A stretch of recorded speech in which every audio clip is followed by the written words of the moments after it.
Sand grit skittered across the marble floor of the defunct Miramar Pier Pavilion, ricocheting from the half-open windows like restless fleas.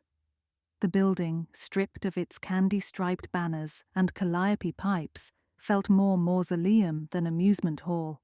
But for Eleanor Moretti, it was the most promising restoration project she had seen in years.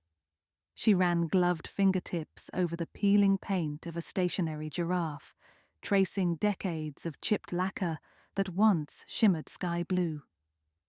47 animals made up the Miramar Carousel, each carved in poplar by Vincenzo Verdi in 1899.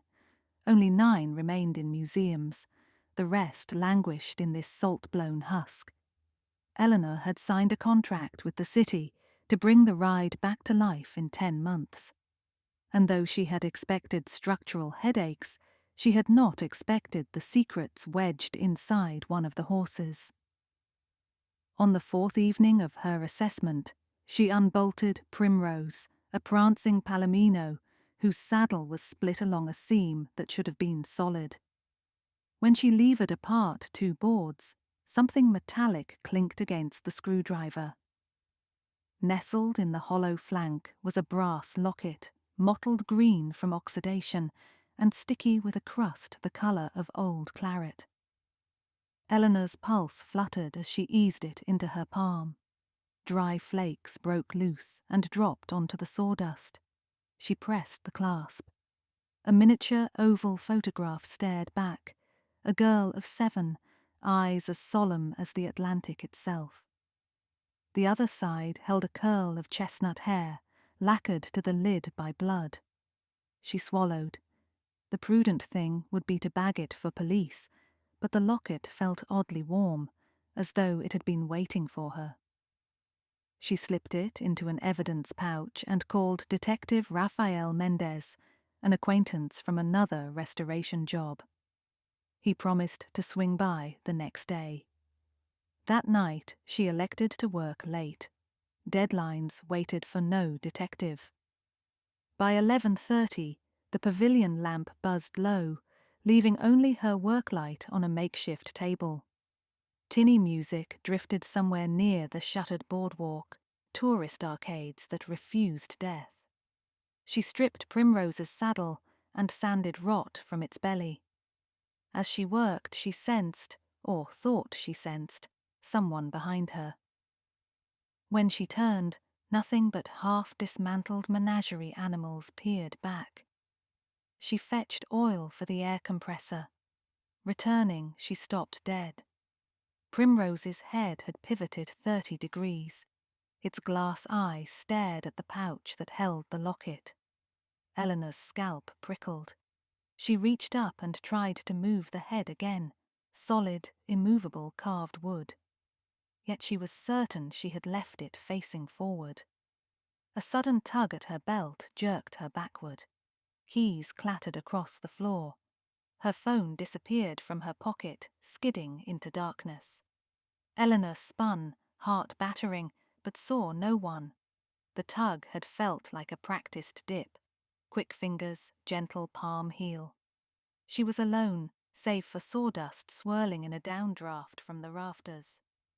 She found the phone near the exit, its case smeared with a reddish thumb pattern. In the screen's reflection floated the half-lit carousel platform and a shape, gaunt, elongated, standing beside Primrose. When she turned around, the shape dissolved. She quit the building with breathless haste. Morning brought Detective Mendez coffee and the authoritative hush of evidence bags perfuming the pavilion with vinyl. He photographed the locket, the blood recorded her statement. "Could be a century old," he murmured. "Hard to test coagulated blood that's been in wood. You sure no one else was in here last night?" "Only the wind," she answered, not trusting herself to mention ghostly pickpockets. He promised to run the hair through mitochondrial testing, but cautioned the backlog ran months. Eleanor thanked him and returned to work. For 72 tedium-laden hours, nothing unusual occurred. She catalogued hardware, patched waterlogged floorboards, and sanded chipped zebras. Yet she carried the locket's image like a burning coal. When she shut her eyes, she saw the solemn child, heard the rattle of keys leaving her belt. On the fourth night, she examined Primrose again. A hairline crack circled the horse's brass pole, as though something had struck it from inside. She pried the base and discovered an aged newspaper wadded around a pocketbook. Pages, brittle as communion wafers, crumbled in her hands. The headlines dated 1901, local, Miramar pickpocket strikes again. String of thefts along the pier. Police suspect Samuel Spector, a nimble-fingered vagrant whose victims reported never seeing his face, only a blur in their periphery. One clause leapt at her. Latest victim, Miss Clara Doyle, 7, lost a child's locket containing hair from her deceased mother. Eleanor's skin crawled. The stolen locket, found buried in Primrose's ribs, must have belonged to Clara. Why was it bloody? Had the thief harmed the girl? The paper didn't say. She fished out the pocketbook next. Within lay a folded map of Miramar Pier. On the back, etched in spidery pencil, was a single phrase: "Find me where the music died." Outside, twilight stained the sky bruised mauve. The boardwalk rides groaned in their rust. Music faded long ago. Eleanor should have gone home, but curiosity, sharpened by fear, pierced reason. She grabbed her flashlight and stepped onto the creaking planks of the closed midway. Wind whistled through iron struts. At the pier's far end stood an abandoned bandstand, its roof sagging like a collapsed top hat. She angled the light between missing floorboards. Something metallic glinted, an antique music box painted with cherubs. Kneeling, she reached an arm through a broken rail, fingers brushing dust-coated brass. The box felt oddly heavy and cold. Inside the lid, carved in script, "Property of Clara Doyle." Eleanor wound the key. The cylinder clicked but did not produce tune, only a grinding rasp, as though the music had indeed died. A chill touched her spine. She glanced back towards the pavilion, a lithe silhouette outlined against its doorway. The figure flickered as if the wind itself wore a coat. One hand cocked at chest level, fingers twitching, miming a pickpocket's craft. Eleanor froze. "Samuel," she whispered, feeling ridiculous. The silhouette blurred, disappearing and reappearing 10 feet closer, then vanished entirely. The clack of her own heart boomed in her ears. Clutching the music box, she ran. Back at her workshop corner, she dug up records, birth registries, property ledgers, coroner's logs from the early 1900s.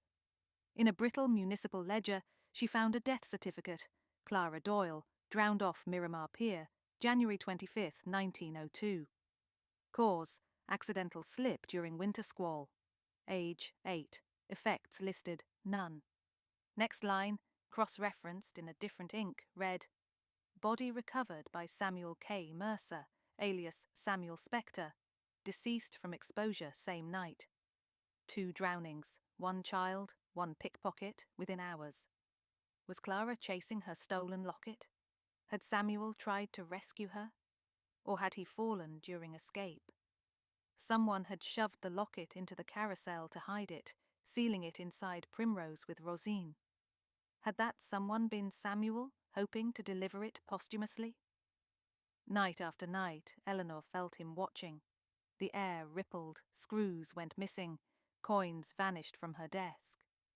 Once she left a decoy purse on a sawhorse. In the morning it lay open, empty, though nothing had been inside. She decided on a gambit. If Samuel Mac Mercer, pickpocket extraordinary and alleged ghost, still haunted Miramar. Maybe he wanted the child's locket reunited with its rightful owner, or whatever remained of her. Clara's grave lay in the seaside cemetery beyond the dunes.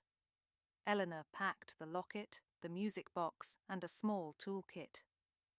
She went at dusk on the 7th day, because fear, though powerful, could no longer compete with exhaustion. Saltgrass hissed in the wind. The graveyard's crooked headstones gleamed bone-white in moonrise. Clara's plot perched near the cliff fence overlooking the ocean. Eleanor knelt, placed the music box atop the brittle grass, and laid the locket beside it. "For you both," she murmured. Wind gusted, sand rattled against granite markers. Eleanor turned to leave, but the fence gate slammed shut on its own. The chill that descended felt sentient. Fog seeped from nowhere, condensing into a man's outline. Narrow shoulders, bowler hat, houndstooth coat, fashion of 1900. In moonlight, his face remained a void, features blurred like charcoal wiped with a thumb. He lifted transparent hands, palms out, pleading, apologetic. She could not tell. The locket rose from the grass, dangled mid-air, hovered toward him. A smear of blood brightened on its surface, fresh and gleaming. Eleanor's mouth dried. "Give it to her," she whispered. The locket drifted back, landing atop the music box. Samuel's outline trembled. In a hiss of wind, the music box opened of its own accord. Its cylinder began to spin. Notes burbled, sour at first, then clear, a lullaby aria Eleanor did not recognize. The tune drifted through the tombstones, melancholic, fragile as spider silk.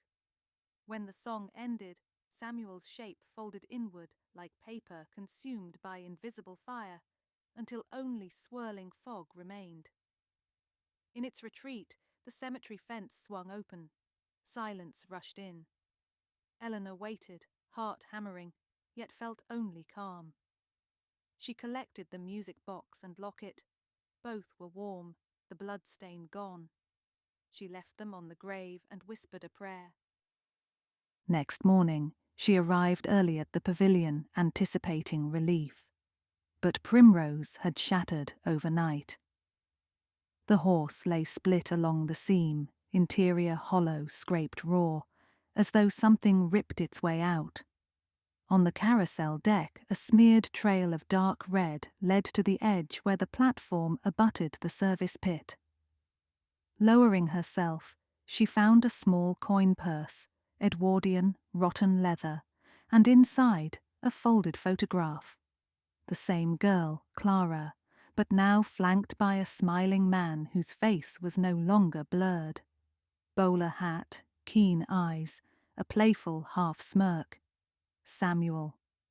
Detective Mendez arrived soon after, summoned for the vandalism. Eleanor showed him the purse. He raised an eyebrow. "You said the horse cracked before, but this looks deliberate." He gestured to claw-like gouges in the wood. No human hand could carve such marks overnight without tools, yet no tools lay missing. "Maybe the salt air finally did it," she lied. He examined her expression but did not press. The city, alarmed by potential sabotage, installed motion sensors. On her part, Eleanor accelerated restoration, refinished panels, replaced brass rods, rewired calliope pipes. She felt an urgency that verged on obsession, as though the carousel itself demanded rebirth to put memories to rest. Samuel's tricks stopped, but sometimes she sensed a little girl weaving around the workbenches, humming the music box lullaby. 2 weeks later, the carousel test ran. Gears groaned, electricity coursed, and for the first time in 80 years, the ride spun. Eleanor alone rode the platform, arms spread, tears stinging her cheeks. Horses bobbed, mirrors flashed between columns, catching shapes that were and were not there. Clara in a lace dress, Samuel beside her, no longer pickpocket but protector. As the calliope finished its march, the platform slowed. Eleanor approached Primrose's reconstructed flank. Under the fresh lacquer, she had inlaid a brass plaque. In memory of Clara Doyle and Samuel Mercer, may all stolen moments find their way home. When she stepped back, she felt a light tug at her belt, not stealing, just a gentle goodbye. She smiled, patting the pocket that now held nothing but sawdust. Opening day dawned bright. Families queued along the pier, laughter skipping across sea foam. Eleanor stood beside the ticket booth, heart swelling as children clambered onto lions and ostriches. She noticed a girl of about 7 watching Primrose, hesitant, clutching a broken music box. Her father urged her forward, but she hung back. Eleanor knelt. "Want some help?" The child nodded. Together they walked to Primrose. Eleanor lifted her onto the saddle and secured the belt. The girl's music box lid opened, miraculously, without winding, and the lullaby drifted anew. The girl's eyes widened. "Mommy's song," she breathed. Eleanor stepped away, throat tight. From the corner of her eye, she glimpsed a bowler-hatted gentleman leaning against a column, smiling. When she looked directly, nothing but sunlight and peeling paint greeted her. Yet in that golden hum of gears, with salt breeze threading children's laughter, Eleanor felt the carousel pulse like a living heart. Its ghosts, finally, at peace, pockets empty, music reborn.